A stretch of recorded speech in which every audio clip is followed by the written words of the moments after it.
My wife's family pressured me into a second mortgage to pay for her sister's wedding. They never repaid a cent. Later, when the sister got divorced, they told me to sell my house so she could start over.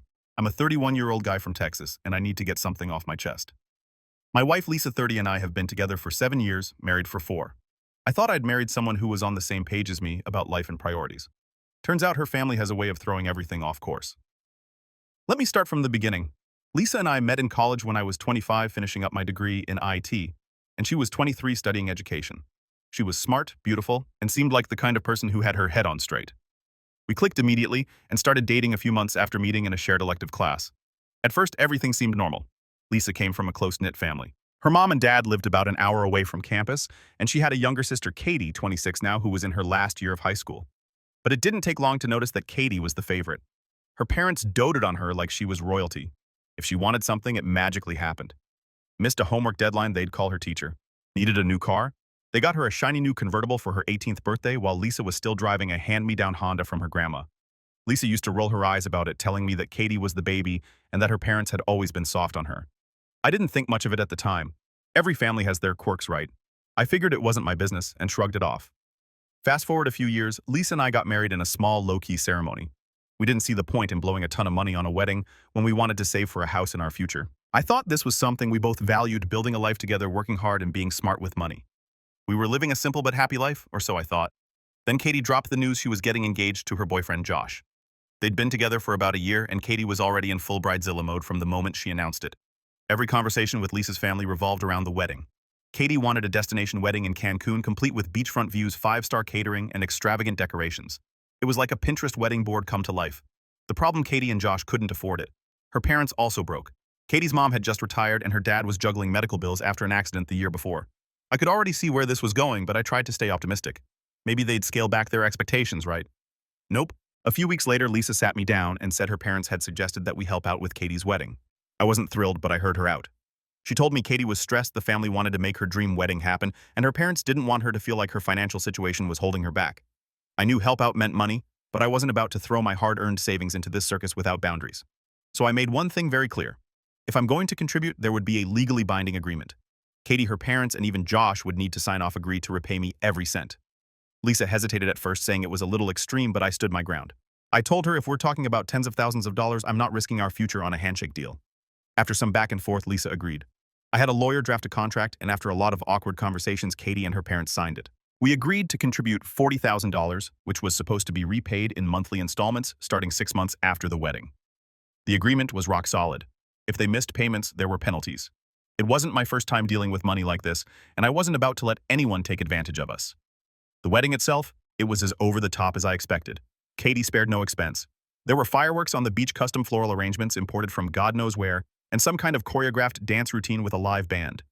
Lisa was glowing the entire time, saying how proud she was to see Katie so happy. Meanwhile, I kept my mouth shut and watched $40,000 get flushed down the drain. I'll admit the whole thing left a bad taste in my mouth. It wasn't just the expense, it was the entitlement. Katie's friends were bragging about how perfect everything was while her parents acted like they'd pulled off a miracle. And let's not even talk about Josh. The guy barely said 2 words to me the whole weekend, and I got the distinct impression he wasn't as invested in this marriage as Katie was. But hey, not my circus, not my monkeys. After the wedding, I started to feel more at ease. The agreement was signed, the wedding was over, and Katie was supposed to start repaying us in a few months. I figured we could get back to focusing on our own goals, saving for a bigger house, maybe starting a family. I thought I'd dodged a bullet by setting boundaries. But Reddit, I underestimated how far this family would go to milk every resource they could. At the time, I was patting myself on the back for sticking to my guns with the repayment contract. Little did I know this was just the beginning of their entitlement and the chaos it would bring into my life. It started small. Katie and Josh came back from their honeymoon acting like life was one big Instagram reel. They were posting every day, fancy brunches, trips, and spa days. Meanwhile, I was sitting there thinking, how the hell are they paying for all this? Because we all knew Katie didn't have a job lined up after the wedding. At first, I let it slide. They had 6 months before the repayments were supposed to start, and I wasn't going to nitpick how they spent their time. But as the deadline approached, I started getting nervous. Katie still wasn't working, and Josh was in some vague startup job that never seemed to go anywhere. Every time I casually brought it up with Lisa, she'd brush it off. They'll figure it out, she'd say. When the 6 months were up, I sent Katie and her parents a reminder about the first payment. Nothing aggressive, just a polite email attaching the agreement. A week went by, nothing. 2 weeks, still nothing. Finally, Katie responded with some excuse about how she was actively looking for work and just needed a little more time. Okay, fine. I wasn't going to be a jerk about it. I told her I'd give her another month, but reminded her that the contract had penalties for late payments. She agreed, promised she'd get things sorted, and I decided to let it go. But a month came and went. No payment. I brought it up with Lisa again, and this time she got defensive. Katie's going through a tough time, she said, like, I didn't already know that. Maybe we can just give her a little more grace. Grace, I asked. She's out here brunching and posting bikini pics while I'm at work every day trying to keep us afloat. I'm not asking for a kidney. I'm asking for the money we're owed. Lisa just gave me that look, the one that says she's tired of having the same conversation. But I was tired too. This wasn't pocket change we were talking about. It was $40,000. The excuses kept piling up. Katie was between jobs. Their parents were helping with other expenses. Josh was working on something big. It was always something. Meanwhile, every time I checked social media they were another vacation, another fancy dinner, another new outfit for Katie. I hit my breaking point at a family dinner. Lisa's parents had invited us over, and I decided I wasn't going to tiptoe around the issue anymore. After we finished eating, I brought up the repayment schedule. Hey, Katie, I said as calmly as I could. It's been a few months since your first payment was due. Can we talk about getting that back on track? You'd have thought I insulted her entire existence. She immediately started tearing up, saying how stressed she was, how hard things had been since the wedding, and how pressured she felt. Lisa's mom jumped in, glaring at me like I'd kicked a puppy. Can't you see she's going through enough already? She doesn't need this added stress. And her dad, he piled on too. This is family. You don't nickel and dime family, especially when they're struggling. I couldn't believe it. I sat there looking at a table full of people who acted like I was the villain for expecting them to honor their own agreement. This isn't nickel and diming, I said. This is $40,000. That's not family help. That's a life-changing amount of money for most people, and I'm just asking you to stick to the terms you all agreed to. Katie cried harder. Lisa's mom patted her back, glaring at me again. You're being so cold about this, she said. Katie just needs time. I wasn't having it. Time for what? She's been on 3 vacations in the last 6 months, but she can't manage 1 payment. That's when Lisa decided to jump in. This isn't helping anyone, babe, she said. Maybe we can just give them a little more time to get on their feet. No, Lisa, I snapped. We've already given them time. If they needed more, they could have asked before the deadline, not just ghosted us. And what about us? When do we get to focus on our future instead of funding theirs? The room went dead silent. Everyone just stared at me like I'd grown a second head. Lisa looked embarrassed, like I just ruined Thanksgiving or something. I stood my ground. I'm not trying to make life harder for anyone, I said, but this is about respect. We trusted you to repay us, and now it feels like you're taking advantage of us instead. The rest of the dinner was awkward, to say the least. Lisa barely said 2 words to me on the drive home, and I could feel the tension in the air. When we got back, she finally spoke up. Do you have to be so harsh? She asked. Harsh, I said, stunned. Lisa, this is $40,000. I don't think asking for a straight answer about repayment is harsh. What's harsh is your family acting like I'm the bad guy for expecting them to keep their word. She sighed and said something about how family dynamics are complicated, but I wasn't having it. No, Lisa, this isn't complicated. It's black and white. They agreed to pay us back, and now they're stalling. The conversation didn't go anywhere, and I went to bed frustrated. I couldn't shake the feeling that this wasn't going to end well.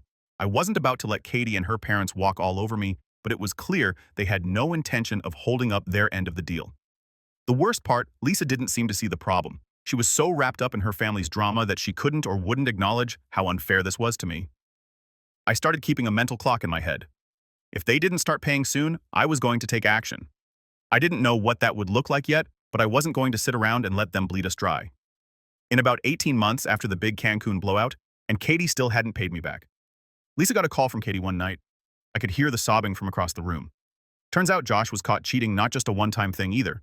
He'd been hooking up with someone from work for months. Katie found out when she saw some texts pop up on his phone during dinner. Classic. Within days, it was over. Katie moved back in with her parents, and Josh, he ghosted the family entirely. Honestly, I wasn't shocked. I never thought Josh was all that great to begin with, but of course nobody wanted to hear my opinion back then. At first, I thought the divorce was Katie's problem to deal with. After all, she was the one who'd insisted on a $40,000 wedding she couldn't afford. I figured she'd lick her wounds, maybe get a job for once, and move on with her life. Boy, was I naive. A few weeks after the split, Lisa's parents invited us over for a family meeting. Let me just say, when you get invited to one of those, nothing good is coming. I should have made an excuse to skip it, but I was curious, and I guess a small part of me hoped they'd finally address the unpaid wedding debt. Nope.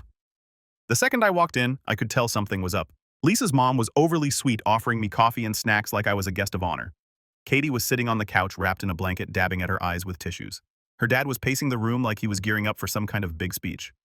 After a few minutes of awkward small talk, Lisa's mom finally got to the point. So as you know, Katie's been going through a really difficult time, she started, and we've been brainstorming ways to help her get back on her feet. I swear my stomach sank right then and there. She kept going, listing out all these grand ideas for Katie's fresh start: a new apartment, a reliable car, some cash to cover her bills until she could stabilize, and guess who they thought should foot the bill? Yeah, me. I actually laughed out loud. I couldn't help it. You're kidding, right? I asked. You want us to pay for all of that when Katie still hasn't paid back the $40,000 we loaned for her wedding? You'd think I'd suggested kicking a puppy the way they all looked at me. Lisa's mom gave me this tight smile and said, "This is different. Katie's in a really vulnerable place right now. She needs her family's support." I was done. Support? You mean money? I already gave $40,000 of support and I'm still waiting to see a dime of it back. So no, absolutely not. That's when Lisa decided to jump in. "We can afford to help," she said, her voice all defensive. "Katie is going through so much and it's not like we're struggling." I couldn't believe it. "If you think we can afford it, Lisa, then why don't you write her a check?" "Oh wait, you don't have any money." That shut her up for a second, but then her mom chimed back in, talking about how family is supposed to be there for each other during hard times. Her dad gave me this whole speech about how he sacrificed everything for his daughters and how he thought I'd do the same. I stood my ground. I've already sacrificed plenty and I'm done. Katie's a grown adult. She made choices, and now she can deal with the consequences. Katie, of course, started crying. "I didn't ask for this," she wailed, like she wasn't the one who insisted on a destination wedding and a husband who couldn't stay faithful for 18 months. The whole thing turned into a circus. Lisa kept trying to mediate, telling me I was too harsh and that we should compromise. Her parents threw every guilt trip in the book at me, talking about how they'd do it for me if the roles were reversed. Yeah, right.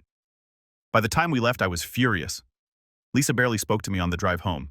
When we got back, she finally broke the silence. "Why can't you just be more understanding?" she asked. "Understanding," I said, almost laughing again. "Lisa, I've been understanding. I've been patient, but enough is enough. Your family thinks I'm some kind of ATM, and I'm not playing that game anymore." We didn't get anywhere that night. Lisa went to bed angry, and I stayed up wondering how the hell I got myself into this mess. And the thing is, I wasn't asking for anything unreasonable. All I wanted was for them to honor their agreement. If Katie had come to me with a genuine plan to repay the wedding debt, maybe I'd have been more open to helping her now.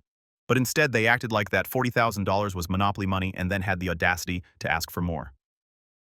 So a week after the whole family meeting disaster, I thought the drama had finally cooled off. I'd made my stance clear. No more handouts for Katie. Simple right, wrong. Lisa came home one night, her eyes red and puffy like she'd been crying. I was sitting on the couch scrolling through my phone when she dropped the bomb. "My parents think you're being unfair," she said, sniffling. I set my phone down and sighed. "Unfair how?" "Because I won't drain our bank account for your sister's mess." That's when she hit me with it. "They think we should sell the house and use the equity to help Katie get back on her feet." I swear I thought I misheard her. "Sell our house," I said, just to confirm I wasn't losing my mind. She nodded, and I just stared at her. "Are you insane? Now your solution is to hand her even more." "Absolutely not." But Lisa wasn't backing down. "Katie's our family," she said, like that was some kind of trump card. "She's going through so much right now, and it's not like we can't make it work. We could rent or downsize for a while." I couldn't believe what I was hearing. This wasn't just a bad idea, it was delusional. "Lisa, this isn't about making it work," I said, trying to keep my cool. "This is about boundaries. Katie's problems aren't our responsibility. We already helped her once, and look where that got us. Selling the house isn't helping, it's enabling." But Lisa didn't see it that way. "You're being selfish," she shot back. "She's my sister. If the roles were reversed, I'd expect her to help me." I laughed bitterly. "Would you? Because I sure wouldn't. And even if you would, it doesn't matter. Katie's not my family, Lisa. And if you keep putting their needs above ours, I'm not sure you are either." Yeah, I said it, and no, I don't regret it. The next morning, Lisa was cold but civil. She didn't say much beyond the usual good morning, and I'll see you later as she headed out for work. I figured she needed some time to cool off, and honestly, I didn't mind the space. But that didn't last long. A few days later, I came home from work to find Lisa sitting at the kitchen table with a stack of papers in front of her. "We need to talk," she said. I sat down, already bracing myself. "What now?" She slid the papers across the table. They were house listings, smaller places, fixer-uppers, and rentals. "These are some options if we decide to sell," she said, like it was a totally normal conversation to be having. I stared at her dumbfounded. "Lisa, I already told you I'm not selling the house. Why are we still talking about this?" She sighed, like she was the one getting frustrated. "Because this is important. Katie needs us. My parents think I cut her off." "I don't care what your parents think. This is our house, Lisa, not theirs, not Katie's, ours. And I'm not giving it up because your family can't get their act together. But they're my family," she said, her voice trembling. "They've always been there for me. Why can't you understand that?" I leaned back in my chair, trying to keep my temper in check. Lisa, I get that they're your family, but you know what? You married me. We're supposed to be building a life together, not sacrificing everything we've worked for to clean up their messes. At some point, you have to draw a line. She didn't have a response to that. Instead, she just stared at the papers, tears welling up in her eyes again. I don't know what to do, she finally said. I sighed. I do. We focus on us, on our future, and if that means saying no to your family sometimes, then so be it. That's what boundaries are for. Lisa didn't say much after that. She just nodded, gathered up the papers, and went to bed early. I thought maybe, just maybe she was starting to see my side of things. But nope. Look, Reddit, I get that family is important, but at what point do you stop letting them dictate your life? Lisa's parents had this warped idea of what helping meant, and it was ruining our marriage. And Lisa, she was so caught up in their guilt trips that she couldn't see what it was doing to us. If I thought things couldn't get worse after the whole sell the house nonsense, I was wrong, way wrong. Let me tell you about the day I realized just how deep Lisa's loyalty to her family went and how far I was willing to go to protect myself. So picture this. I'm at work just having a normal day when I get a notification from my bank about a large withdrawal from our joint account, $7,000. At first I thought it was some kind of mistake. I mean, why the hell would we need to move that much money all at once? I called Lisa right away. She didn't pick up, which wasn't totally unusual, but something about it didn't sit right with me. I checked the account details and saw the transfer had gone straight to Katie. My stomach dropped. When I got home, Lisa was sitting on the couch scrolling on her phone like everything was normal. I walked in and cut straight to the point. What's this $7,000 transfer to Katie, I asked. Lisa barely looked up. She needed it, she said like it was the most casual thing in the world. She needed it, I repeated, trying to stay calm. And you didn't think you should talk to me first? Lisa finally put her phone down and gave me this annoyed look like I was the one being unreasonable. I knew you'd say no, she said. I couldn't believe it. Of course I'd say no because it's not her money, Lisa. It's our money. What the hell were you thinking? She rolled her eyes, which made me even angrier. It's not a big deal, she said. She needed help. She'll pay it back. Are you serious right now? I said. Lisa shrugged like the whole thing wasn't worth arguing about. You're overreacting, she said. It's just money. That was it. I was done. Just money. Lisa, this isn't about the money. It's about trust. You went behind my back and gave Katie $7,000 without even telling me. How am I supposed to trust you after this? Lisa didn't have an answer. Instead, she tried to turn it around on me. You're always so controlling about money, she said. It's like you care more about your bank account than my family. That hit a nerve. You know what, Lisa? If protecting what's mine makes me controlling, so be it. I'm not going to let you or your family bleed me dry for Katie's mess. She looked stunned for a second, but then she got defensive again. Katie's my sister, she said. And what about me? I shot back. Do I not matter in this equation because it sure as hell feels like I don't? The argument went in circles for a while, but nothing got resolved. Lisa refused to admit she was wrong, and I refused to back down. By the end of the night, I'd made up my mind. I wasn't going to let this happen again. The next morning, I went straight to the bank. I froze our joint account, opened a new one in my name only, and moved my direct deposit over. I didn't want to leave Lisa stranded, so I left enough in the joint account to cover our regular bills, but that was it. The rest was mine. When Lisa found out, she lost it. You froze the account, she yelled. Yeah, I did, I said, because I can't trust you not to rate it for Katie. She called me controlling again, saying I was treating her like a child. This isn't a partnership, she said. You're acting like you're the boss of everything. I didn't even argue with her. You made this choice, Lisa, not me. That's not a partnership, that's betrayal. She stormed off after that, muttering something about how I'd never understand what family means. The thing is, I do understand what family means. I understand that it's about love, support, and respect. But Lisa's version of family, it's about guilt trips and entitlement and sacrificing everything for people who don't give a damn about you. After freezing the account, I started looking into my legal options. I didn't want to go nuclear just yet, but I needed to know what my rights were if things kept escalating. I reached out to a lawyer, explained the situation, and started documenting everything. Every transfer, every argument, every conversation. I also made a point to separate my finances completely. I got a new credit card, canceled the ones we shared, and changed the passwords on all my online accounts. It felt drastic, but I didn't see any other choice. Lisa, of course, was furious. She accused me of shutting her out and treating her like she was the enemy. This isn't how a marriage is supposed to work, she said. You're right, I told her. A marriage is supposed to be built on trust and respect, and right now we don't have either of those things. She didn't like that answer, but it was the truth. The hardest part in all of this was realizing how far apart we drifted. The Lisa I married, the one who cared about building a future together, was gone. In her place was someone I barely recognized, someone who prioritized her family's needs over ours every single time. At that point, I knew we were at a crossroads. Either Lisa was going to wake up and start putting our marriage first, or we were headed for the end. After that, every conversation turned into an argument. It didn't matter what we were talking about, bills, dinner, the weather. It all came back to Katie and how I was ruining the family. It was exhausting. I knew something had to give. I couldn't keep living like this, constantly on edge, wondering what new way Lisa's family would try to bleed me dry. I thought maybe she'd eventually realize how much damage her loyalty to them was doing, but every time I brought it up, she doubled down. One night, after yet another fight, I sat down and really thought about what I wanted. Did I see a future with Lisa? Could I trust her again? Would I ever stop feeling like an ATM for her family? The answers were all pretty clear, so I made the hardest decision of my life. I called my lawyer, went over the details, and filed for divorce. When the papers were ready, I handed them to Lisa myself. I didn't want to blindside her with a process server or anything. As soon as she saw the envelope, her face fell. "What's this?" she asked, even though I think she already knew. "Divorce papers." I said, "It's over, Lisa." She opened the envelope and stared at the papers, her hands shaking. Then came the screaming. "You can't be serious," she yelled. "You're really going to throw away our marriage over this? This isn't just about Katie or your family," I said. "It's about trust, respect, and priorities, and you've shown me over and over that I'll always come second to them. I can't do it anymore." She started crying, begging me to reconsider. "We can fix this," she said. "I'll talk to my parents. I'll set boundaries. Just don't do this." But it was too late. I'd heard it all before. Empty promises to change to put us first. "I've given you so many chances, Lisa," I said. "You've made your choice, and now I'm making mine." The fallout was brutal. Katie and her parents wasted no time turning on me. They called me every name in the book: selfish, heartless, controlling. Katie even had the nerve to text me saying, "You're ruining Lisa's life because you can't handle being part of a real family." A real family. Yeah, okay, Katie. Lisa packed up her things and moved in with her parents, which honestly was a relief. The house felt so much lighter without her constant guilt trips and passive-aggressive comments. I stayed put, keeping all the documentation about the wedding loan and the unauthorized withdrawals. My lawyer assured me I was in a strong position, especially with all the evidence I had. Katie and her parents didn't make things any easier. They kept trying to drag mutual friends and family into the drama, spinning this narrative about how I was abandoning Lisa and breaking up the family.